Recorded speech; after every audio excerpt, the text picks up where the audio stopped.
I would like us all to take a moment to come into this moment. And I'm going to invite you to softly close your eyes. Take a deep breath and arrive. Because we are on a journey. Every one of us has experienced something horrendous in our lives. It might have been losing your dream job. It may have been the end of a great relationship. Maybe someone in your life has been diagnosed with cancer. Or the brand new home you just built has burnt down.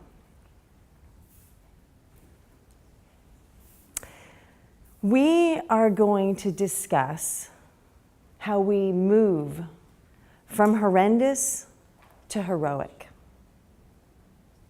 Because it's a journey.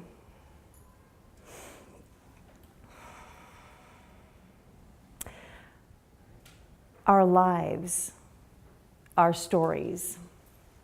It's how we interpret who we are, and it's how we relate to each other. I really believe that everything happens for a reason.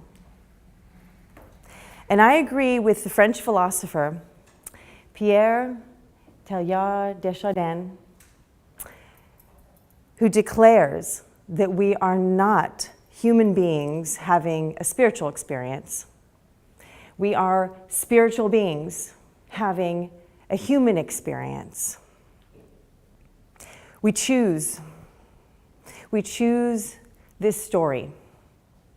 We choose to be here because the experiences and events in our lives are what support our evolution and our growth as a spiritual being on this journey. I chose middle-class America, Southern California, Jewish, white girl in the 20th century. That was the story that was going to help me become who I am. And everything was pretty much normal in my childhood. And then when I was 11, my parents went through a nasty divorce. My younger brother and I worked to recover from that. Life basically went back to normal.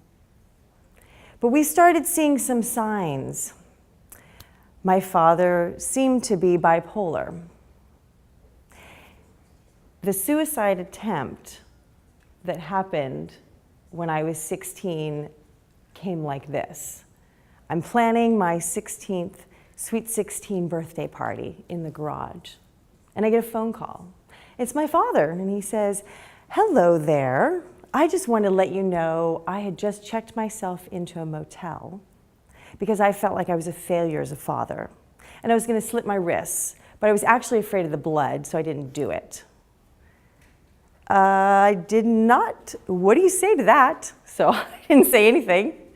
I said, I got to go. I have a party to plan. Moving forward in my life, about 12 years later, another attempt. This time, he poured gasoline on himself, lit a match. On fire, he drove his car off an embankment. Thank goodness somebody actually saw it and called the emergency. But the way he shares it is that he was afraid to die, so that's why he climbed out of the car. Yet, he did suffer severe third-degree burns. These stories all made an impact on my life and on my childhood. But there's one that made a very significant impact. On a July evening, almost 13 years ago, my brother and my mother were trying to reach me by phone. When I did end up having a conversation with them that evening and hearing the story, which was that my dad had contacted my mom. He had asked her to come to dinner. Her response was, well, let's have David, my brother, join us. His response is, what do you need, a bodyguard? She declined the invitation. My brother went to speak with him, and I got the lowdown. My response to my mother, you know, Dad, his bark is worse than his bite. 3 days later, it's Friday morning, my mom left her home to meet her next door neighbor to go to the gym. They were out in the driveway. My father got out of a car. He held a paper bag in his hand. He walked up to my mom and he said, hey, let's go in the house, I want to have a conversation. She said, whatever you want to say, you can say right here. He opened the bag, he took out a gun, he shot her in her head and in her chest and left her for dead in the driveway. The neighbor was a witness. He drove off. He was caught about an hour later. The phone call I got was from my brother. Dad shot Mom. I'm going to meet at the hospital. I remember it like it was yesterday because as I sat there on the phone, I slid off the bed onto the floor and wondered, how was I going to move through this day and the rest of my life? My brother and I went to see him at the jail the next day. And I looked at him in handcuffs, orange suit, behind the glass, all that business, and I said, who does this? She treated me as a third or fourth class citizen. It had to be done. And he had a whole bunch of excuses why he was a victim to this and to that. Not once did he shed a tear. There was no remorse in his story. I said to him, you shot my mother. I do not have a father. I will never speak to you again. About a year later, at his trial, where I made a victim impact statement, he was sentenced to 35 years, which was a life sentence. And that was the last time I saw him. About 6 months after that, he was found unconscious in his cell, and he died a few days later. A mixture of anger that he wasn't rotting in a cell and relief that I didn't have to think about him in a cell. At my mother's service, someone asked me, in the way that we ask people at services like this, we want to share our condolences, how are you doing?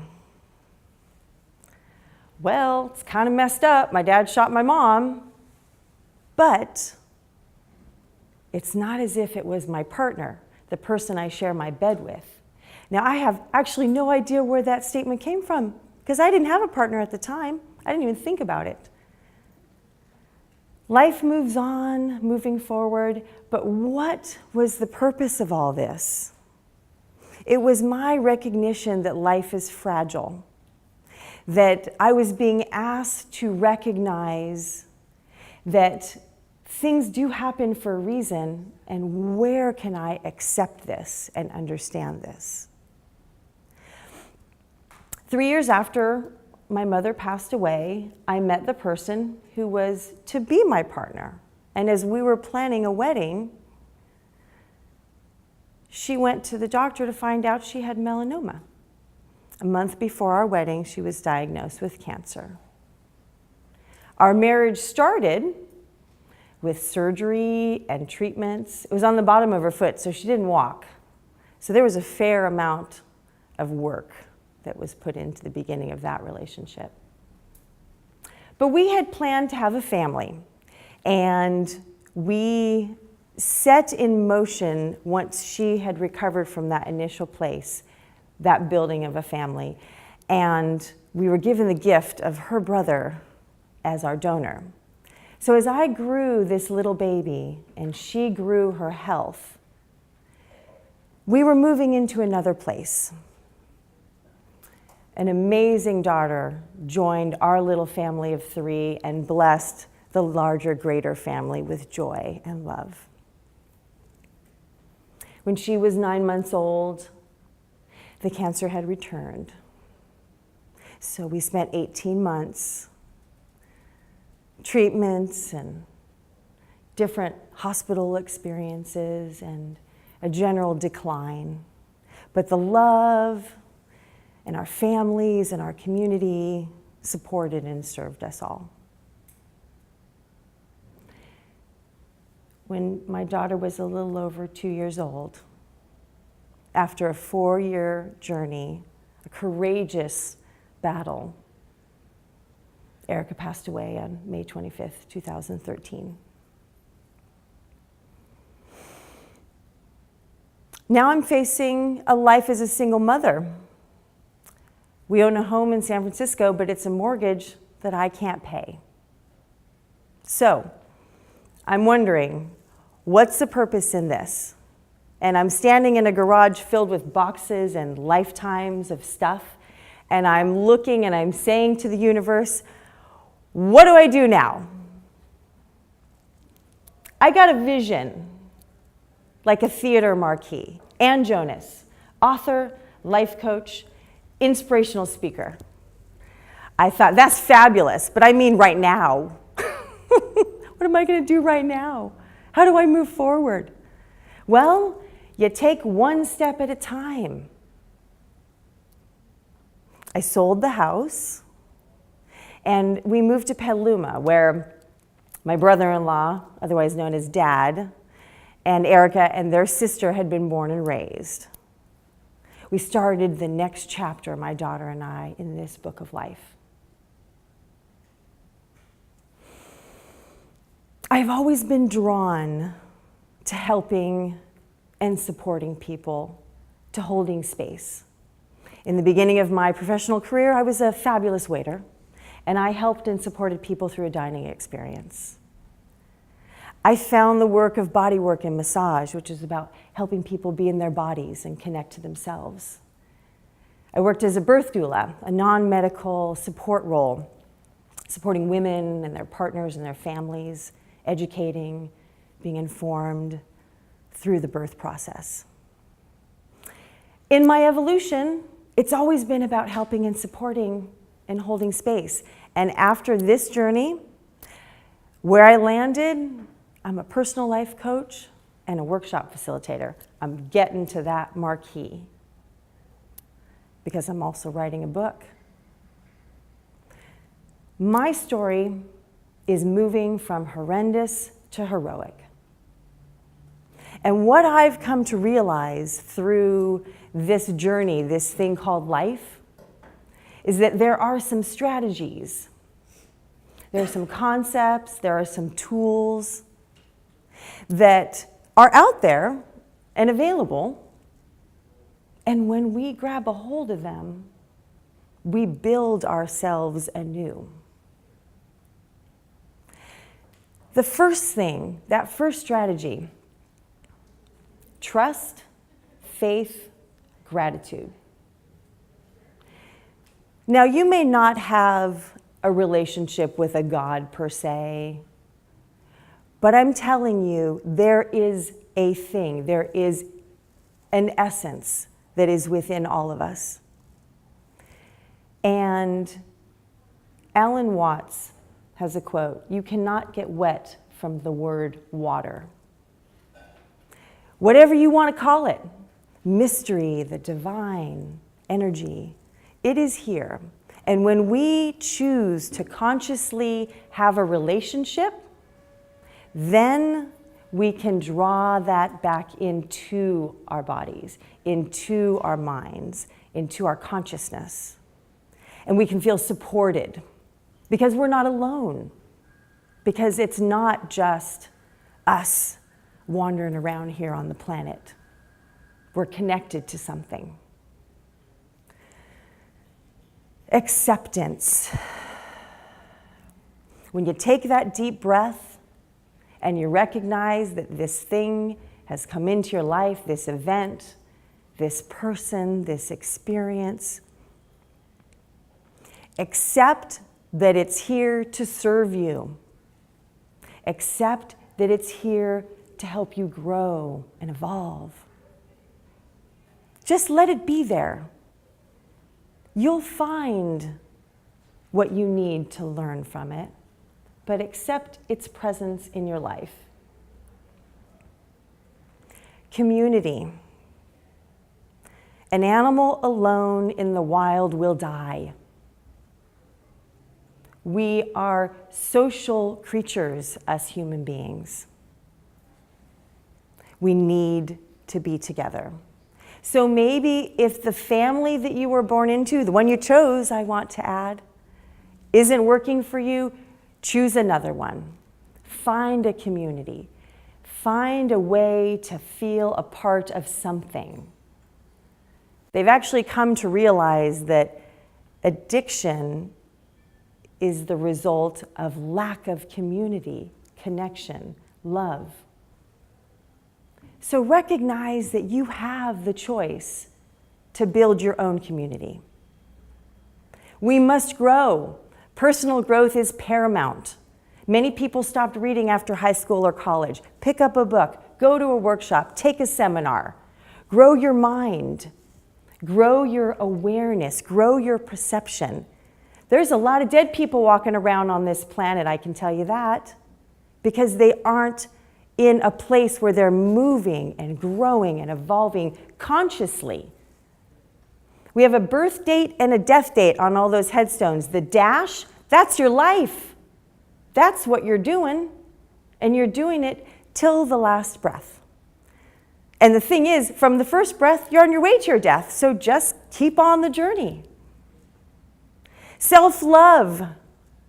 You have to love yourself. You have to be in a place where you recognize you have value.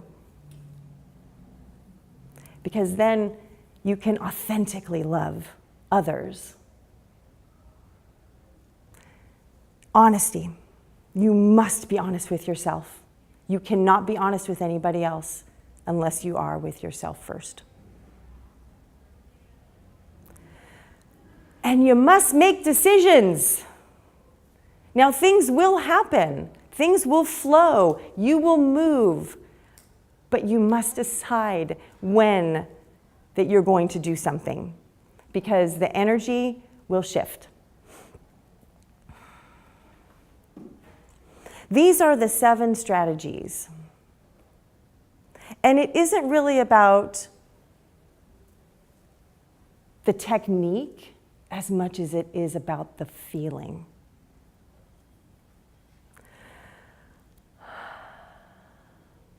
Movement is from horrendous, but I will also say that it can be too horrendous.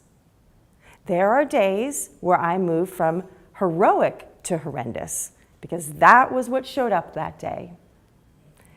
It's always shifting. The energy is always moving. So recognizing that you have a choice. I want to invite you to think about the strategies and the tools that I've shared with you today. Think about how you can implement something new into your life.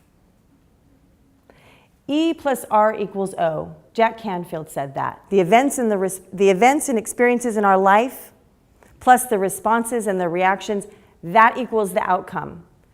Choose to stay in the event and be a victim, or choose to work with it, evolve from it, move through it, and have that be your story. I'm grateful for everything that's happened in my life, for every person that I've been touched by, for every experience. Yes, things have been challenging and hard, and things have been beautiful and amazing. I invite you to see in your life where the gifts that you have, because what I want to say is we receive many gifts in this lifetime, and many of them come in very ugly packaging. So look at your gifts, look at your life, and choose to be open. Thank you.